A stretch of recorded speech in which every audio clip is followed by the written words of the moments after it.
Ladies and gentlemen, first episode of Moon Knight. Let's begin.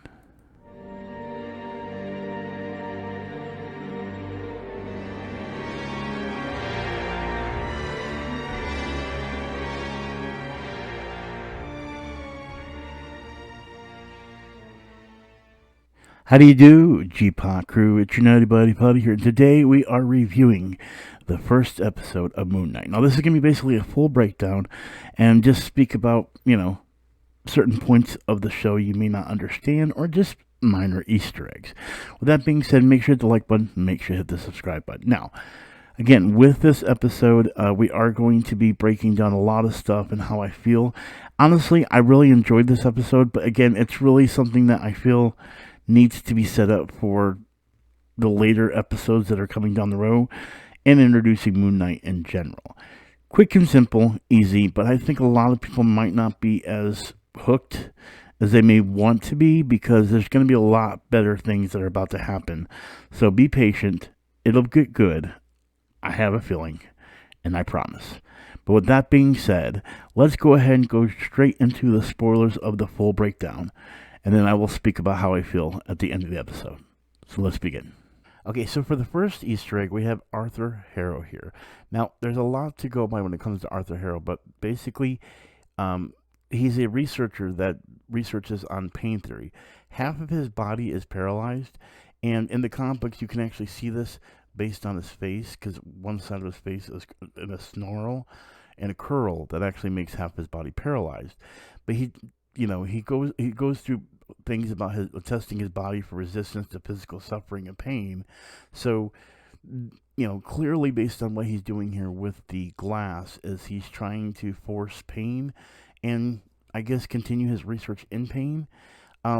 It's actually a much darker approach when it comes to the Disney Plus Marvel series, but we are now getting more mature content, especially since the Netflix series is coming over, which is honestly, in my eyes, a proud day. So, with that being said, yes, this is a great way to introduce Arthur Harrow, and we'll definitely probably be getting more into him later in this episode as well as this season. So, with that being said, let's continue. Now, I was going to wait until later in the episode because I'm pretty sure this is going to get explained, but I feel since they're showing him taking precautions of not leaving, locking himself in his own bed, this is a good time to explain Mark Spector, aka Moon Knight, to you guys. So Mark Spector has a thing where he actually has like multiple personalities. There's a term for it, and I don't know the term right now. But that's the reason why he's locking himself up is because he doesn't get sleep at night because his other personality takes over on him. Lo and behold, who knew it's actually another person altogether that you find out later throughout the series in the comic book. See, here's the thing. We're going to be going back into the first issue of Moon Knight #1, which Moon Knight #1 goes into more of the backstory of Moon Knight, but it's not the first appearance of Moon Knight. See, Moon Knight actually appeared in another comic outside of some results called Werewolf by Night #32. And that one is the one where it had the first appearance where he was hired to go after the Werewolf by Night. But then he eventually got his own series, which introduced another particular character we're going to go into later that's going to appear in the show as well. But with that being said, Mark Spector found out that these multiple personalities actually have to do with another very ancient character that is going to give him his abilities or give him the idea of Moon Knight, depending on how the show goes, whether it's going to be an idea or whether it's going to actually be something he metamorphically changes, which will be different from the comic book, but it will also go into another thing when it comes to his life and death. And I don't want to go into too much of that because I don't know if that's going to be part of it, but let's just say this. Moon Knight really can't die, but that's kind of based on revival from another. It's hard to explain, but hopefully if they do not go into it, or they do go into it, not hopefully, if they do go into it, I will explain that through the comic books as well later in the episode. But with that being said, at least that gives you a small glimpse of who Mark Spector is. Let's continue. Now, this part of the show actually confirms my theory before with the multiple personalities, but it actually looks like it's going in a different order. Um, so here's the thing: there's a personality that Mark Spector goes through called Stephen Grant, and that is who you're actually seeing on on in the comic right here, where he portrays this character, which at one point was a young boy, but then portrays it as his own character. He met the kid. So you can see he's clearly going as the Stephen Grant persona here.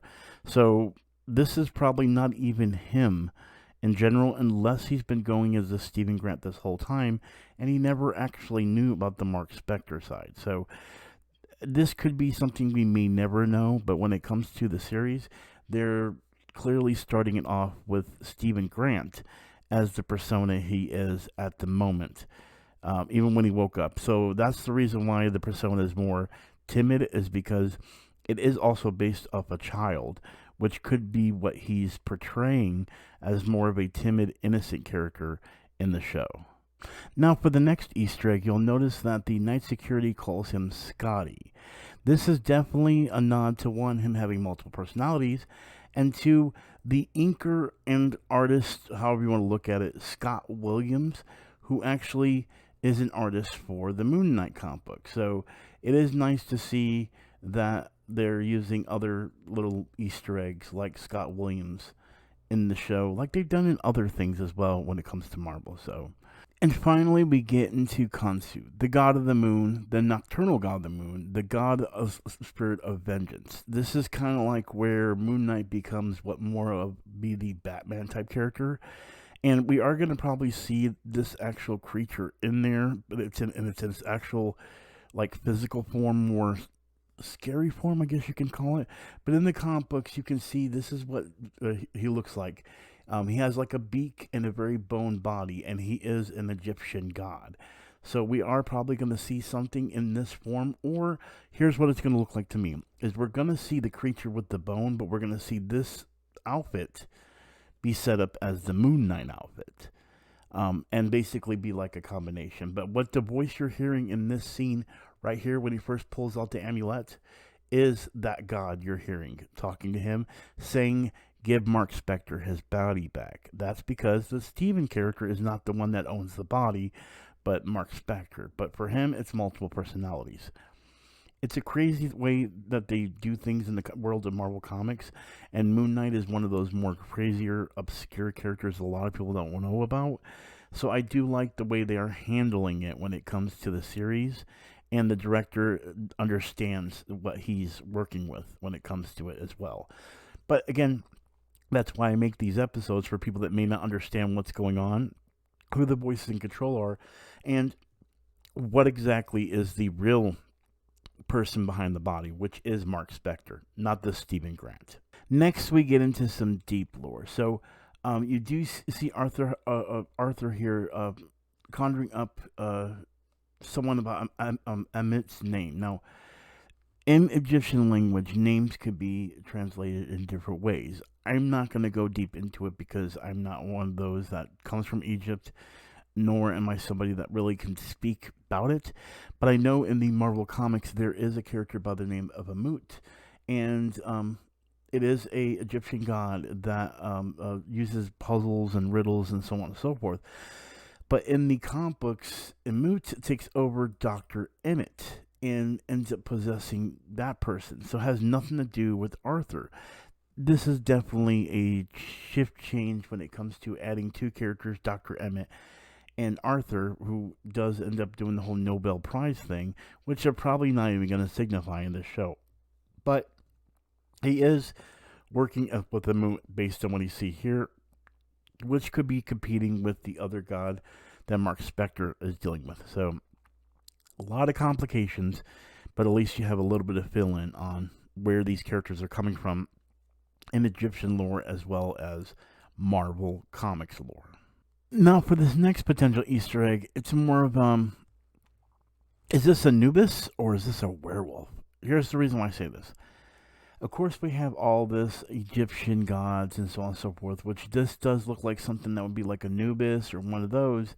But then going back to the origin story or the original comic book that Moon Knight appeared in, it was a werewolf type character. And this could be a reversey in the series to where instead of him hunting down the werewolf was hunting down him. But as we're about to see, he's going to have to bring out his powers to, to basically fend off this creature. So, what it is, not sure. I don't know which one it's linking to, but they're showing the character, the creature, pretty quickly to where you can't identify what it is. So, what could it be? I guess we're going to have to wait till next episode to find that out. So there you have it. That is the first episode of Moon Knight. I enjoyed it. I like that they waited till the end to reveal Moon Knight just to give you something as a taste. Now, I think usually they end up giving us 2 episodes, but this time I guess because it's only like 6 episodes in general, they just wanted to spread it out a little more so that way they have time for the Obi-Wan series to come out and, of course, the new Doctor Strange movie. But with that being said, I do like how they're generously setting him up. We're going to see a lot more Batman-esque action pretty soon in the episode, so be ready for that. Especially since now the Stephen Grant persona is letting the Mark persona take over. But with that being said, I hope you guys enjoyed this review, this full breakdown. It was shorter than I actually thought it would be as far as like the breakdown, but there wasn't really much to go into outside of more speculations and actual theories. And I actually thought maybe we'd see Bushman appear, but maybe that's something we won't see till later, which makes sense. And of course, the Anubis werewolf thing, I still think it's Anubis now that I think about it.